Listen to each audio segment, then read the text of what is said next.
ونصلي على رسوله الكريم. أما بعد فقد قال النبي صلى الله عليه وسلم: لو كان بعدي نبي لكان عمر. صدق الله ورسوله الكريم. سامعین محترم اور معزز ساتھیوں، حضرت عمر فاروق رضی اللہ تعالی عنہ کے بارے میں تذکرہ چل رہا ہے کہ وہ کس شان کے آدمی تھے۔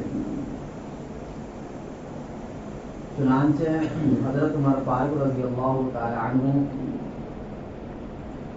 جب کوئی رائے دیا کرتے تھے، کسی چیز کے بارے میں فیصلہ فرمایا کرتے تھے، تو عام طور سے وہ فیصلہ درست ہوا کرتا تھا، صحیح اور حق ہوا کرتا تھا۔ اس لیے عمر فاروق کو فاروق کہا جاتا ہے کہ وہ کوئی بھی بات بولتے تھے یا کوئی بھی فیصلہ فرماتے تھے تو وہ ایسا ہوتا تھا کہ حق اور باطل کے درمیان جدائیگی ہو جایا کرتی تھی۔ چنانچہ اسی میں سے ایک واقعہ ہے جو واقعہ خود حضرت عمر فاروق رضی اللہ تعالی عنہ کے اسلام لانے کا سبب بھی ہے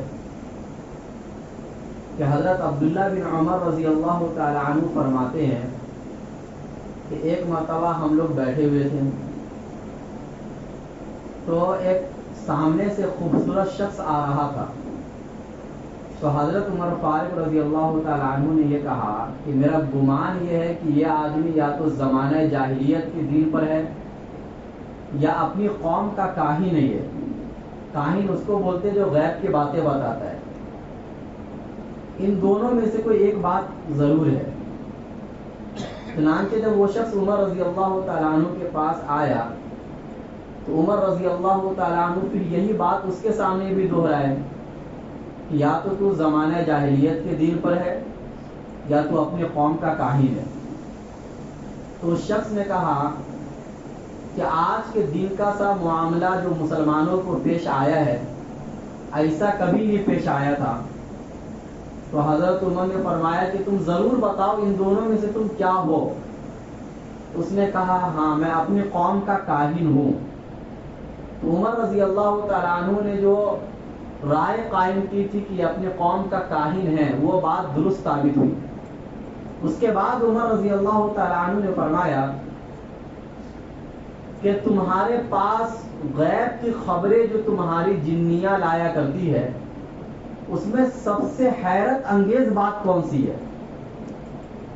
تو اس نے یہ کہا کہ ایک مرتبہ میں بازار میں تھا تو جو جنیاں عورت میرے پاس غیب کی خبریں لاتی تھی وہ گھبرائی ہوئی آئی، تو میں اس سے سوال کرتا کہ گھبرا کیوں رہی ہو؟ اس سے پہلے اس نے خود وہ جواب دے دیا کہ آج سے آسمانوں پر جانا ہمارا بند ہو گیا۔ چوری چپ کے خبریں جو ہم آسمانوں سے سن کر آتے تھے اور لوگوں کو بتایا کرتے تھے اب وہ سننا ہمارا بند ہو گیا ہے۔ یہ کیوں ہوا یہ ہمیں معلوم نہیں، لیکن ایسا ہوا ہے۔ تو حضرت عمر فاروق رضی اللہ تعالیٰ عنہ نے کہا کہ تم یہ بات سچ کہتے ہو، میرے ساتھ بھی ایک معاملہ ایسا ہی ہوا ہے کہ جہاں پر کفار مکہ اپنے جانوروں کو ذبح کرتے تھے، ایک دن میں وہاں پر سویا ہوا تھا تو ایک آدمی آیا اپنا جانور لے کر ذبح کرنے کے لیے۔ جب اس نے ذبح کیا تو اس میں سے تیز آواز نکلی کہ یا جلیح امر النجیح یقول رجل فصیح لا الہ الا اللہ، کہ اے دشمن اگر تو کامیابی کو پہنچنا چاہتا ہے، ایک فصیح و بلیغ آدمی کہہ رہا ہے لا الہ الا اللہ، یعنی اس کی بات مان لو تم کامیابی کو پہنچ جاؤ گے۔ تو وہاں پر جتنے لوگ تھے سب بھاگ کھڑے ہوئے۔ حضرت عمر فاروق نے کہا کہ نہیں، جب تک میں اس آواز کی تحقیق نہیں کر لوں گا کہ یہ آواز کیسی ہے میں یہاں سے نہیں جاؤں گا۔ چنانچہ کچھ دیر کے بعد پھر یہی آواز آئی کہ ایک آدمی کہہ رہا ہے کہ تم لا الہ الا اللہ کہہ لو تمہاری ہر مراد پوری ہو جائے گی، تم اس کی بات نہ مان کر کے جانور ذبح کر رہے ہو۔ یہ آواز آئی تو اتنے میں ایک شخص نے کہا کہ یہ آواز محمد صلی اللہ علیہ وسلم کی ہے. تو حضرت عمر فاروق رضی اللہ تعالیٰ عنہ کے دل میں، اس وقت وہ مسلمان نہیں ہوئے تھے، دل میں وہ آواز بیٹھ گئی تھی، محمد صلی اللہ علیہ وسلم کی عظمت بیٹھ گئی تھی. اور یہی واقعہ بعد میں عمر رضی اللہ تعالیٰ عنہ کے اسلام لانے کا بھی سبب بنا.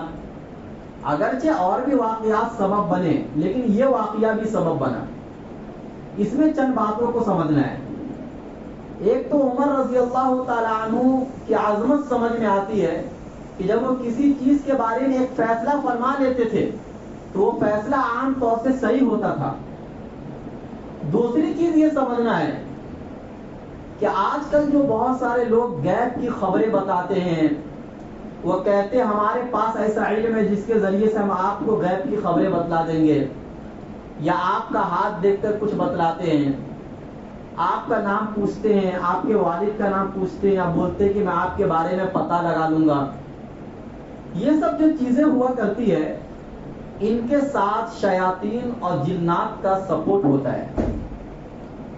ایسا نہیں ہے کہ ہر بات ان کی غلط ہوگی، ہوتا ہے، لیکن یہ آپ کے عقیدے کو خراب کرنے کے لیے ہوتا ہے. چنانچہ اسی حدیث کے اندر حضرت عمر فاروق نے اس کاہن شخص سے، کاہن اسی کو بولا جاتا ہے جو غیب کی خبریں بتاتا ہے، حضرت عمر فاروق نے اس کاہن سے یہ کہا کہ تمہاری جنیاں، جن کی عورت کو جنیاں کہا جاتا ہے، تمہاری جنیاں جو تمہارے پاس خبریں لایا کرتی تھی، اس میں سب سے عجیب بات کون سی ہے وہ بتلاؤ. تو عمر فاروق کے کہنے کا مطلب یہ ہوا کہ یہ شخص خود اپنی طرف سے کوئی غیب کی باتیں نہیں بتلاتا ہے، بلکہ ان کے پاس جنات ہوتے ہیں. اور جس طریقے سے انسانوں میں مسلم بھی ہے، غیر مسلم بھی ہے، اسی طریقے سے جنات میں جو اللہ کو مانتے ہیں ان کو جنات کہا جاتا ہے، جو اللہ رسول کو نہیں مانتے ان کو شیاطین کہا جاتا ہے. اور شیاطین تو اسی بات کی کوشش میں ہوتے ہیں کہ کس طریقے سے ہم ان انسانوں کے عقیدے کو خراب کر دیں. چنانچہ جو بہت سارے لوگ بولتے ہیں کہ ہم جنات اتارتے ہیں، یا جادو کسی کے اوپر ہو گیا تو ہم اس کو صحیح کر دیں گے، اور صحیح معنوں میں کچھ ایسی حرکتیں وہ کرتے ہیں جو بہت عجیب سی ہوتی ہے، اور آپ کو پورا یقین ہو جائے گا کہ یہ آدمی آپ کا مسئلہ حل کر سکتا ہے، اور حل ہوتا بھی ہے.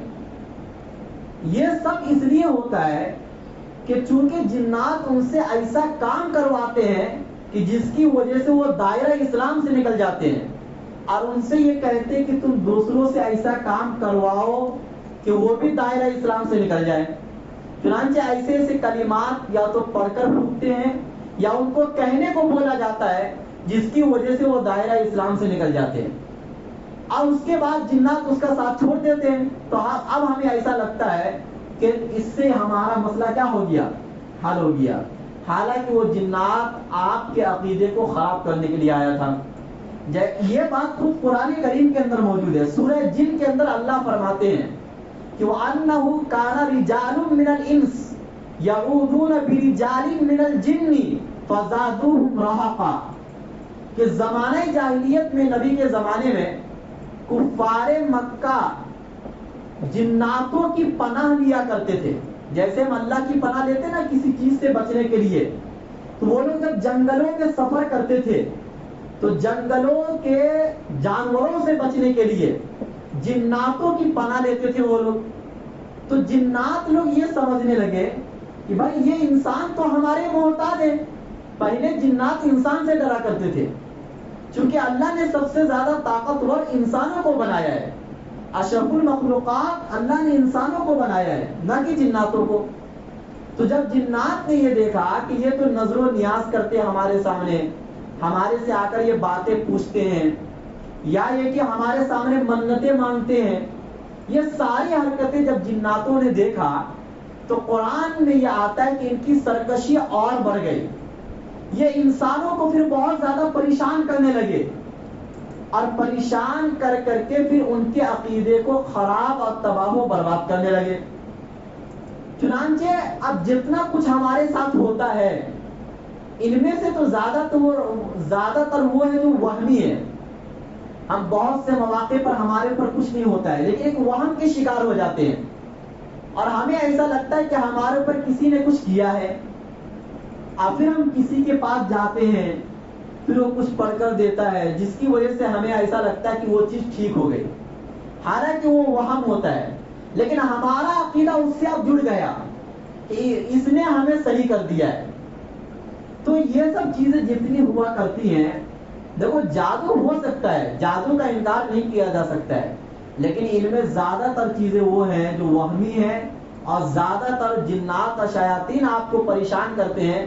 آپ جتنا ڈریں گے اتنا آپ کو وہ ڈراتا جائے گا، اور جتنا اس سے آپ نڈر ہو جائیں گے آپ کا ساتھ وہ چھوڑ دے گا۔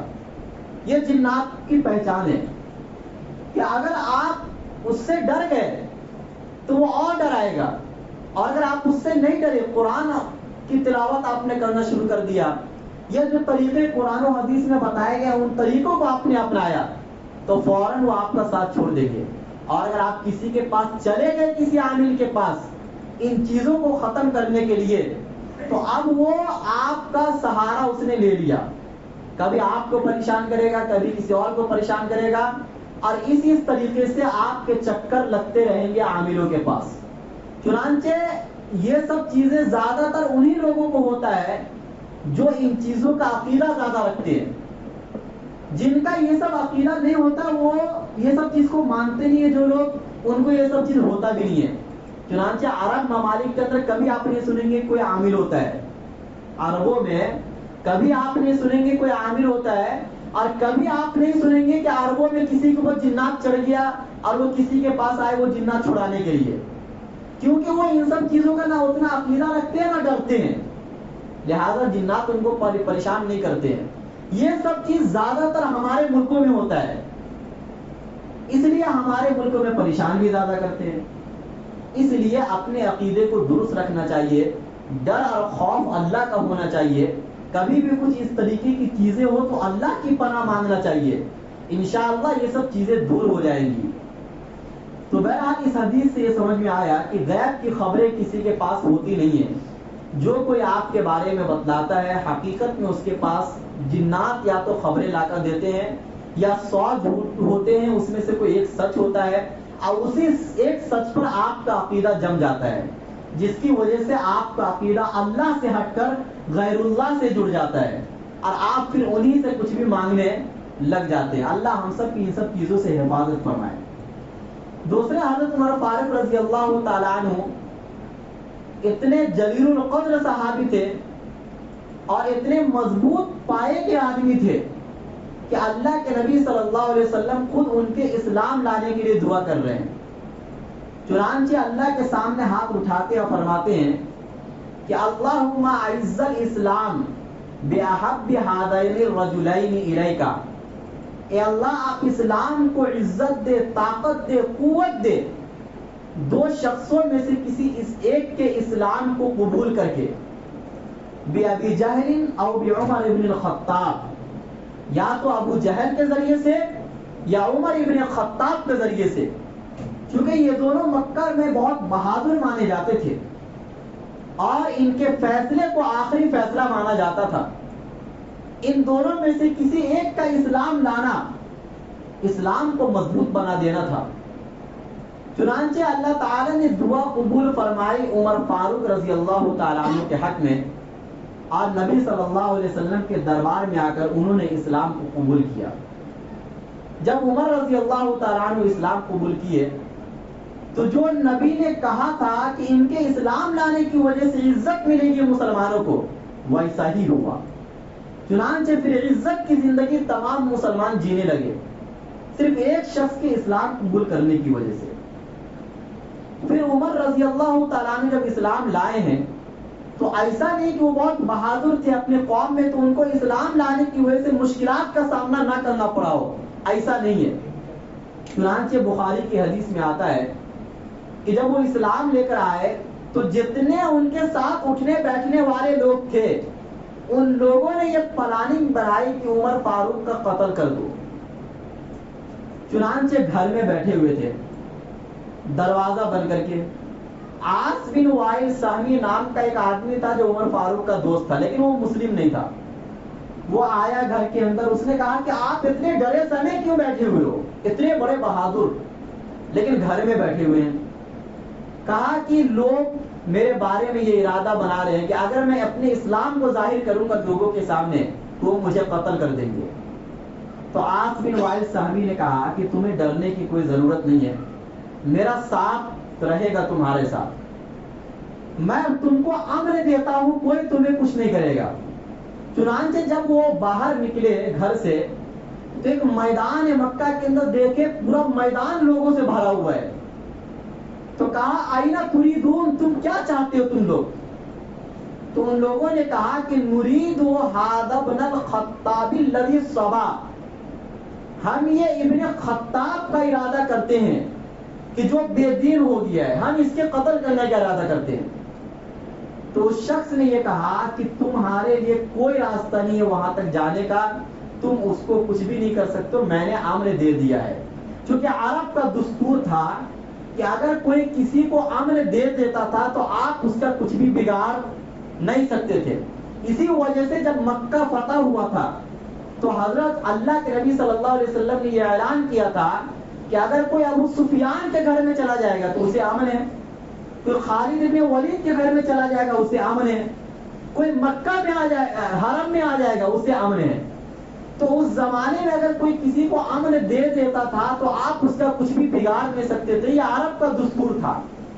چنانچہ عاص بن وائل سہمی نے بھی حضرت عمر فاروق کو امن دیا.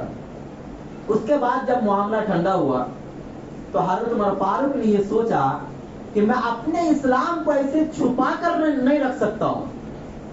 چنانچہ مکہ میں ایسے آدمی کو انہوں نے تلاش کیا کہ جو بات سنتے ہی لوگوں میں پھیلا دیتا تھا. ہر جگہ ایسے لوگ ہوتے ہیں نا جو کوئی بات سنتے ہیں تو فوراً پورے محلے اور معاشرے میں پھیلا دیتے ہیں. تو مکہ میں اس زمانے میں جمیل بن معمر نامی ایک آدمی تھا, اس کو عمر فاروق نے بلایا اور کہا اما علمتا انی اسلمت ودخلت فی دین محمد صلی اللہ علیہ وسلم, کیا تم نہیں جانتے کہ میں مسلمان ہو گیا ہوں اور میں محمد صلی اللہ علیہ وسلم کے دین میں داخل ہو گیا ہوں. اتنا سننا تھا کہ بس وہ دوڑا گیا اور کعبہ کے ارد گرد جو جتنے لوگ بیٹھے ہوئے تھے سرداران لوگ, ان کے پاس جا کر اس نے کہا کہ عمر فاروق بے دین ہو گیا ہے. چونکہ وہ لوگ اسلام کو اس زمانے میں نام دیے تھے بے دین ہونے کا, کوئی بھی اسلام لاتا تھا اس کو کفار مکہ بولتے تھے یہ بے دین ہو گیا ہے, کیونکہ وہ اپنے دین کو سب سے بہتر دین سمجھتے تھے. تو حضرت عمر فاروق بھی پیچھے سے آ رہے تھے, انہوں نے کہا کہ یہ جھوٹ بولتا ہے, میں بے دین نہیں ہوا ہوں. وَلَكِنِّي أَسْلَمْتُ, لیکن میں اسلام لایا ہوں. وَآمَنْتُ بِاللَّهِ, میں اللہ پر ایمان لایا. وَصَدَّقْتُ رَسُولَهُ, اور میں نے ان کے رسول کی تصدیق کی ہے. اتنا سننا تھا کہ جتنے کفار مکہ تھے سب عمر فاروق رضی اللہ تعالیٰ عنہ پر چڑھ گئے. ادھر عمر فاروق اکیلے, ادھر سارے کفار مکہ, اور کوئی 1-2 گھنٹہ تک لڑائی نہیں چلی, آدھا دن ہو گیا. اتنے دیر تک لڑائی چلتی رہی, عمر فاروق تھکے نہیں, اب وہ لوگ تھک کر چھوڑ دیے. تو اس کے بعد حضرت عمر فاروق نے کہا کہ افعلوا ما بدأ لکم, تمہارے دل میں جو بھی آتا ہے تم کر لو میرے ساتھ, لیکن لو کننا قد 300 رجل, جس دن ہم 300 کی تعداد ہو جائیں گے, ہم مسلمانوں کی تعداد جس دن 300 ہو جائے گی, اس دن یا تو تمہیں میدان چھوڑنا پڑے گا یا ہمیں چھوڑنا پڑے گا. وہ آخری فیصلہ ہوگا, صرف 300 کی تعداد ہمیں ہونے دو. دیکھو عمر فاروق کتنے جنگی اصول جو ہوتے ہیں اس سے کتنا زیادہ واقف تھے عمر فاروق رضی اللہ تعالیٰ عنہ, اور کتنا صحیح رائے اور صحیح فیصلہ فرماتے تھے. چنانچہ وہی ہوا. جنگ بدر میں مسلمانوں کی تعداد کتنی تھی؟ 300 تو تھی. اب وہی 300 کی تعداد نے ایسا مقابلہ کیا ہے کہ ان 950 کفار مکہ کو میدان چھوڑ کر بھاگنا پڑا ہے. اور اس بات کی پیشین گوئی حضرت عمر فاروق رضی اللہ تعالیٰ عنہ مکہ کی زندگی میں کر چکے تھے کہ جس دن ہم 300 کی تعداد ہو جائیں گے تم پورا مکہ مل کر بھی ہم مسلمانوں کا مقابلہ نہیں کر سکتے ہو. یہ عمر فاروق رضی اللہ تعالیٰ عنہ ان کی کمزوری کو جانتے تھے. ان کے اندر کتنا پاور ہے وہ ہم جانتے ہیں، اور مسلمان میں کتنا پاور وہ ہم جانتے ہیں. کیونکہ ایمان لانے کے بعد جو طاقت و قوت ایک انسان کو ملتی ہے وہ غیر ایمان والے کو نہیں ملتی ہے. ایمان لانے کے بعد قرآن یہ کہتا ہے ایک آدمی 10 آدمی کا مقابلہ کر سکتا ہے. اللہ نے سورہ انفال میں یہ بات فرمائی ہے. پہلے تو یہ تھا کہ ایک آدمی اور بھی لوگوں کا مقابلہ کر سکتا ہے، اور اگر اتنا نہ ہو تو ایک مسلمان ڈبل کا تو مقابلہ کر ہی سکتا ہے، ایک خود اپنی طاقت کی بنیاد پر، ایک ایمان کی طاقت کی بنیاد پر. تو حضرت عمر فاروق رضی اللہ تعالیٰ عنہ جنگ کے اصول سے اتنا زیادہ واقف تھے کہ جو بات وہ فرما دیے وہ بات جنگ بدر میں ہو کر رہی. اسی وجہ سے تو اللہ کے نبی صلی اللہ علیہ وسلم چاہتے تھے کہ عمر فاروق اسلام میں داخل ہو جائے، کیونکہ ان کے فیصلے، ان کی رائے ایسی ہوا کرتی ہے کہ وہ فیصلے پر عمل کرنے سے کامیابی ہی ملتی ہے، ناکامی نہیں ہوتی ہے. ایسا اللہ تعالیٰ نے ان کے اندر قوت ارادی عطا فرمایا تھا. بہرحال عمر فاروق رضی اللہ تعالیٰ عنہ نے یہ پیشین گوئی فرمائی تھی، اور وہ پیشین گوئی جنگ بدر کے میدان میں پوری ہوئی. اس کے بعد عمر رضی اللہ تعالیٰ عنہ کے اور بھی واقعات ہیں. چنانچہ حضرت عمر فاروق رضی اللہ تعالیٰ عنہ کے بارے میں یہ بھی آتا ہے کہ قرآن کریم کی بہت سی آیتیں حضرت عمر فاروق کے رائے کے مطابق اتری ہے. چنانچہ شراب کی جو حرمت ہے، حضرت عمر فاروق یہ چاہتے تھے کہ شراب کی حرمت قرآن میں اتر جائے. چونکہ بہت سے مسلمان تو نفرت کرنے لگ گئے تھے، لیکن پورے طور سے حرام نہیں ہوا تھا. لیکن عمر فاروق یہ چاہتے تھے کہ احادیث میں نہیں بلکہ اس کی حرمت قرآن میں اتر جائے، اور اللہ جوئے کی حرمت بھی قرآن کریم میں اتر جائے. اللہ تعالیٰ نے 7ویں پارے کے اندر سورہ انعام کے اندر یہ آیت اتاری کہ یا ایھا الذین آمنوا انما الخمر والمیسر والانصاب والازلام رجس من عمل الشیطان. یہ شراب اور جوئے یہ شیطان کا کام ہے، رجسن یہ گندے کام ہے، فاجتنبوہ تم اس سے بچو لعلکم تفلحون تاکہ تم کامیاب ہو جاؤ. اسی طریقے سے حضرت عمر فاروق یہ چاہتے تھے کہ جو مقام ابراہیم ہے، جو ابراہیم علیہ السلام جس پتھر پر کھڑے ہو کر کعبے کی تعمیر کیے تھے اس کو مقام ابراہیم کہا جاتا ہے. حضرت عمر فاروق کی خواہش اور تمنا تھی کہ وہ مقام ابراہیم نماز پڑھنے کی جگہ بن جائے، اور یہ خواہش اور تمنا کا اظہار عمر فاروق نے اللہ کے نبی کے سامنے کیا تھا. کہا تھا لو اتخذنا مقام ابراہیم مصلی، کاش کہ ہم مقام ابراہیم کو نماز پڑھنے کی جگہ بنا لیتے. اللہ تعالی نے تو بٹو یہی آیت قرآن کریم میں اتار دی کہ واتخذوا من مقام ابراہیم مصلی، کہ آپ ابراہیم نے جہاں پر کھڑے ہو کر کعبے کی بنیاد رکھی تھی اس جگہ کو آپ نماز پڑھنے کی جگہ بنا لو. اسی طریقے سے عمر رضی اللہ تعالیٰ عنہ کی خواہش اور تمنا یہ تھی کہ پردے کی آیت قرآن کریم میں اترے. عورتیں ایسی بے حیا، یا یہ کہ بے حیا نہیں تو بغیر پردے کے جو گھومتی ہے، یہ عمر فاروق کو اچھا نہیں لگتا تھا. چنانچہ انہوں نے یہ خواہش کی کہ اتر جائے کوئی آیت قرآن کریم کے اندر. اللہ تعالی نے قرآن کریم میں سورہ احزاب کے اندر ان کے رائے کے موافق پردے کی آیت کو اتارا، اور اسی طریقے سے اتارا جس طریقے سے عمر فاروق رضی اللہ تعالیٰ عنہ نے چاہا. اسی لیے اللہ کے نبی صلی اللہ علیہ وسلم فرمایا کرتے تھے کہ عمر فاروق رضی اللہ تعالیٰ عنہ کی زبان پر حق اترتا ہے، قرآن بولتا ہے عمر فاروق کی زبان پر. چنانچہ جنگ بدر میں جو کچھ لوگوں کو قید کر لیا گیا تھا تو اللہ کے نبی نے صحابہ کرام سے مشورہ لیا ان قیدیوں کے ساتھ کیا کرنا چاہیے، کیونکہ یہ تو ہم سے لڑنے کے لیے آئے تھے. 70 تو مارے گئے تھے، 70 قید کر لیے گئے، کچھ بھاگ گئے. تو حضرت ابو بکر صدیق رضی اللہ تعالیٰ عنہ نے کہا کہ یہ ہمارے آپ کے خاندان کے لوگ ہیں، سب تو وہی لوگ تھے، آپ ان سے پیسہ لے کر فدیہ لے کر چھوڑ دو تاکہ ان کو سدھرنے کا موقع مل جائے، بعد میں اسلام قبول کر لے. حضرت عمر فاروق نے کہا کہ نہیں، اے اللہ کے نبی، آپ کے خاندان کو جو لوگ ہیں آپ اس کو تلوار اٹھا کر قتل کر دو، میرے خاندان کے جو لوگ ہیں میں اس کو قتل کر دوں، ابو بکر صدیق کے خاندان کے جو لوگ ہیں وہ ان کو قتل کر دیں. ان کو چھوڑو مت، ان کو چھوڑو گے تو بعد میں پھر یہ لڑنے آئیں گے. اور ان میں وہ بڑے بڑے لوگ تھے جو بعد میں اسلام قبول کیے ہیں.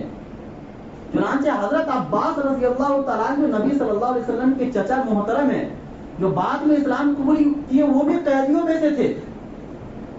لیکن اللہ کے نبی نے اس فیصلے کو مناسب نہیں سمجھا مارنا دھارنا. ابو بکر صدیق کے رائے کے مطابق فیصلہ فرما دیا کہ بھائی فدیہ دو اور اپنے اپنے گھر پر جاؤ.